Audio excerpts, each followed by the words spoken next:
In this video, we're going to be drafting a shirt pattern in a very simple way. So let's get right into the video. So first, I'll be marking my starting point, and after that I'll mark from that starting point to my bust line. Okay, I will start from there to mark my bust line. I'm going to show you how I folded this paper so you can know how to navigate yours. I folded it into two before folding it again. Okay, so I folded it into two. Look at it here, and then I folded it again. Just make sure that when you're folding it, that you fold it with your largest part of your body. That's the bust point. Okay, so and I left about 2 inches here for the buttonhole allowance. This is where my bottom and my buttonhole will be, and that point is the front. Unlike when you're marking the basic body, the place with the allowance is the front, at this other side is the back. So I'll be marking 2.5 inches at this point. Don't forget that where I started to mark, I didn't start to mark from that buttonhole allowance. I started from this back point to mark, and then I used 2.5 for my width and 1.5 for my neck depth. Okay,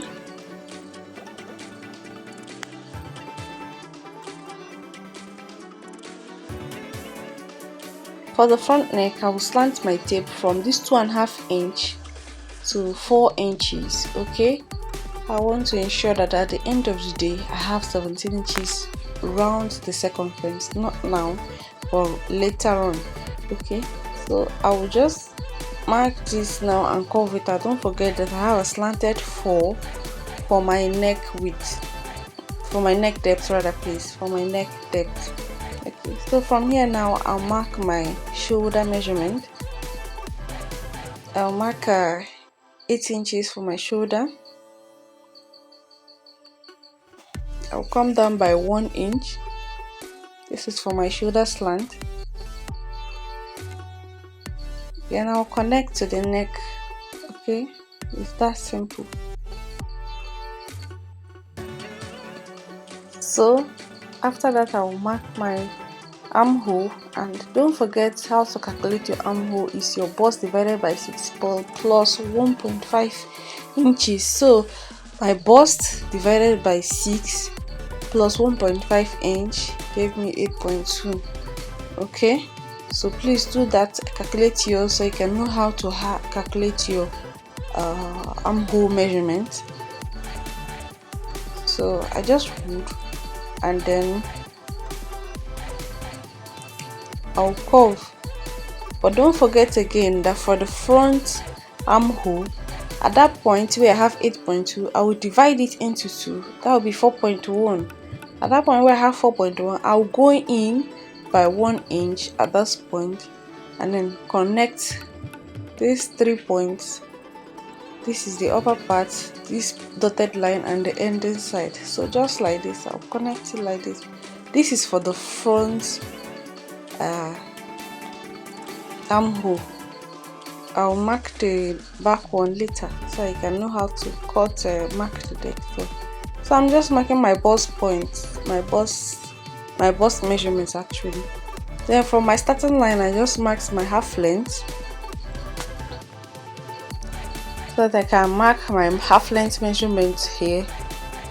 But if it's a free shirt, you don't even need this. All you have to work with is your bust point. If it's a fitted shirt, then you can have your half length measurement. So I'll just connect to the bust line, and then I'll just still maintain this down, okay, because I don't want it to be too tight or too fitted. Okay, this is it. So I just maintain that line down, and my neck and my shirt length is 26 inches. I'll rule it out. This will be my shirt length. So from this point, I'll go up by 2 inches. Okay, this point now, I'll place my tape there, go up by 2 inches. This is if you want it to have a something down here, and this is totally optional. If you just want to maintain this rectangular stuff, just go ahead with it. Some people prefer the C-cut downside. Okay, so this is how to get your C-cut if that is what you want to do. So let me tag the lines. The upper part is the bust line, this is the waistline, and this is my shirt length. Okay, now this end, don't forget that you have 17 inches as your standard when you are done.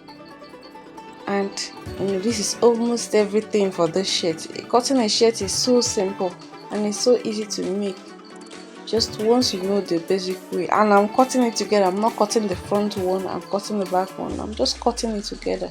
This is a very simple way to cut a shirt, mostly a female shirt. Okay, mostly a female shirt. So at this point, I'll just maintain curve. This is for my back armhole. I just curved it simply. So I'll cut out my back measurements now before I cut out my front measurement, because the armhole is going to be different for the front. Okay, so I'll just go ahead and cut the back measurements first, so that after that we can now cut the front. So I extended that line, that my 4 inches line. I just extended it to the around that buttonhole side, so that I will know where to start to cut when I remove this back point. Okay, and then I'll still mark it here. I just marked it 2.5, so I'll know how to curve it. Okay,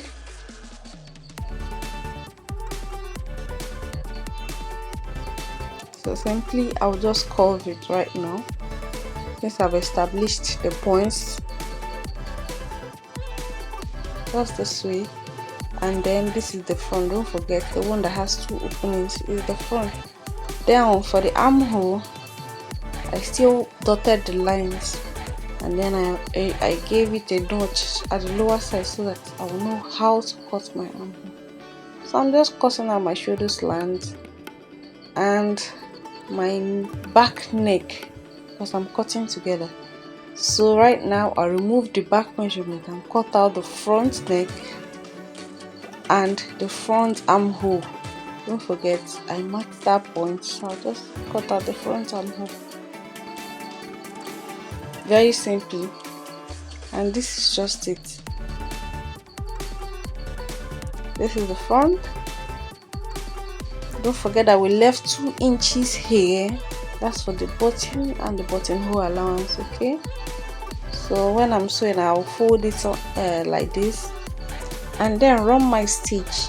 So if you have not subscribed to my YouTube channel, kindly take this time out to subscribe now to see more videos. Bye.